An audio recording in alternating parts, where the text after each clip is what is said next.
Ma'am ये profession में ऐसा भी होता है कि कभी कभार जबरदस्ती भी तारीफ करनी पड़ती है, oh it was very good, it was very nice, जबकि हमें अबाउट एनीथिंग, जैसे आपको कोई पीआर आया, आपको मतलब कोई आउटफिट आ गया, you not liking the outfit, but still आप just because you are doing it और you are getting paid for it, आपको कभी कभार तारीफ करनी पड़ती है जबरदस्ती। तो तारीफ है, बट हो सकता है ना कि लाइक वो मेरा जॉनर नहीं हो। हाँ, पर ऐसा तो नहीं हो सकता कि एक चीज किसी का भी जॉनर नहीं हो। राइट। तो एक चीज मेरे पास आई है, अगर मैं उसकी तारीफ कर रही हूँ तो मतलब कि ऐसे बहुत जने हैं जिनको वो वाकई उनके मतलब की चीज है। So that is in true terms influencing. हाँ, अब मेरे पास उन्होंने भेजा है वो चीज को बाहर पहुंचाने के लिए, उन्होंने ये मेरे लिए नहीं भेजा है कि आपकी पर्सनल चॉइस का है कि नहीं। Okay, but then ma'am, your viewers, they trust your words, हाँ, right? but then I show them ना कि like this is suppose an outfit is there, अब this is an outfit I am wearing, Okay. now अब उसमें से कई लोगों को जिनको अच्छा लगेगा, जो डिजाइनर है उसने मेरे पास वो आउटफिट इसलिए भेजा है कि वो पहुंचे लोगों तक, Right. कोई भी चीज सबको तो नहीं पसंद आ सकती। तो मैंने अपना बेस्ट वे में उसको पोर्ट्रे कर दिया है। अब इंडिविजुअल कॉल तो यार आप लोगे ना। पॉजिटिव पार्ट ऑफ इन्फ्लुएंसिंग में अभी तक तो मुझे ये लगता था कि सबसे नेगेटिव है, क्योंकि मुझे भी ऐसा करना पड़ता है। हाँ, नहीं, but I think it is very positive. हाँ, different makeup brands approach to me, और एक बार मुझे कमेंट भी आया था, आप तो हर प्रोडक्ट की तारीफ करते हो, आप तो हर प्रोडक्ट बोलते हो it's very good, it's very nice, it's my favourite. So then मुझे कहीं ना कहीं लगा कि am I doing anything wrong, मतलब कोई प्रोडक्ट की अगर मैंने कुछ तारीफ कर दी या कुछ कर दिया, नॉट एट ऑल। तो I get a lot of positive thing from you today कि जरूरी नहीं है मुझे पसंद ना आया हो, बट जरूरी नहीं है कि लोगों को भी पसंद ना आए। Everybody has a different, we have to portray that brand in the best way. Right. अब हम मार्केट में जाते हैं यार, आज हम कहीं, मैं तो कह रही हूँ चलो ज़ारा चले गए, H&M चले गए, जरूरी थोड़ी ना इतना बड़ा ब्रांड है कि हमें सब पसंद आ जाएगा। और जो चीज हम छोड़ रहे हैं हो सकता है हमारे नेक्स्ट जने को वो बहुत पसंद आए। चीज तो अच्छी ही है ना, चॉइस वैरी कर सकती है, तो हमें तो उसको अच्छे वे में ही पोर्ट्रे करना है, बिकॉज यू नेवर नो कि वो किसको जने को अच्छी लग रही है। राइट।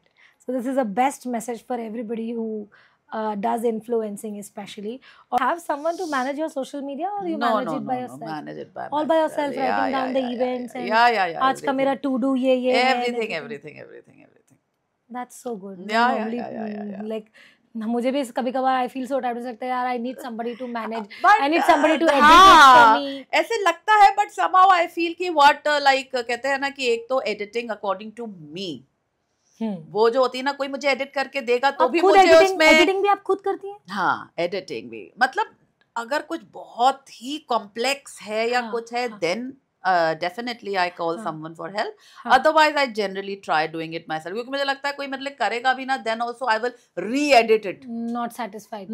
तो फिर इससे अच्छा खुद ही कर लो थोड़ा टाइम के। हाँ, कोई चीज बहुत कॉम्प्लेक्स है, वाइड है, बिग है, तो बहुत ज्यादा प्रोफेशनलिज्म चाहिए जिसमें, then I sometimes the same thing happens with me also, because जब मेकअप के ट्यूटोरियल्स भी हम एडिट करते हैं, आई नो के स्टेप्स क्या है, मैंने क्या कौन से स्टेप के बाद क्या अप्लाई किया है, एंड देन जब वो कोई और एडिट करके देता है ना, तो then I am not satisfied कि नहीं ये मेरे अकॉर्डिंग नहीं गया है, और अगर इसमें मुझे ज्यादा बोलना था, काजल के ब्रांड के बारे में भी बोलना था, तो वो तो क्लिप शॉट डाला है, वो तो कट गया है। करेक्ट, जबकि मैंने तो बड़ा क्लिप रिकॉर्ड, सो दिस ये हमें, and I feel that becomes more time consuming. हाँ, कि now again I have to put, already I had taken her, now I have to do it again. So until and unless it is a thing of like कहते हैं ना, बहुत ज्यादा कोई professional वो ना हो, शूट ना हो, till then I do it हमारा myself. क्या होता है कि बर्डन कम होने से बजाय बढ़ जाती है, और टेंशन हो जाती है यार। सी एक तो you get it done, you are paying for it, you are not satisfied, you have to do it again. So but दोनों चीजें जरूरी है, पर अब जैसे प्रोफेशनल शूट्स आते हैं, then I don't do, then you need a then तो आई जस्ट लीव इट। और वो जनरली क्या होता है कि मैं अपने जो होते हैं वो खुद इसलिए कर लेती हूँ, क्योंकि जनरल प्रोफेशनल शूट्स में क्या होता है, ब्रांड का ही सारा फोटोग्राफर होता है, उनको ही चाहिए होता है, सो इसलिए उस चीज में मुझे ना इंटरफेयर करना होता है, ना कुछ करना होता है। इट इज एंटायरली आपको क्या चाहिए, कैसा चाहिए, आप कर लो। It is your outlook, because it is your thing, your brand, everything is your. तो जो प्रोफेशनली आते हैं, ज्वेलर्स के आते हैं, और ये सब जो अलग अलग आते हैं इस तरह के, जिनमें साड़ी हो गई, होगी, जिनका प्रोफेशनली जिनको चाहिए, तो उनके तो खुद ही होते हैं, वो अपने आप से करा लेते हैं। और जो मैं इनवाइट्स पे जाती हूँ, that everything is done by me. Same categorise, या और क्योंकि दोनों चीजें बहुत ही इम्पोर्टेंट है, दोनों बहुत अलग है, तो ऑब्वियसली प्रोफेशनल शूट्स मैं नहीं कर पाऊंगी एडिट, वो फिर then they take help of professionals. या otherwise I have other helps also, जिनको मैं बुला लेती हूँ या उनको अपना वर्क भेज देती हूँ, वो कर देते हैं सब, ऐसे भी है, डिपेंड्स।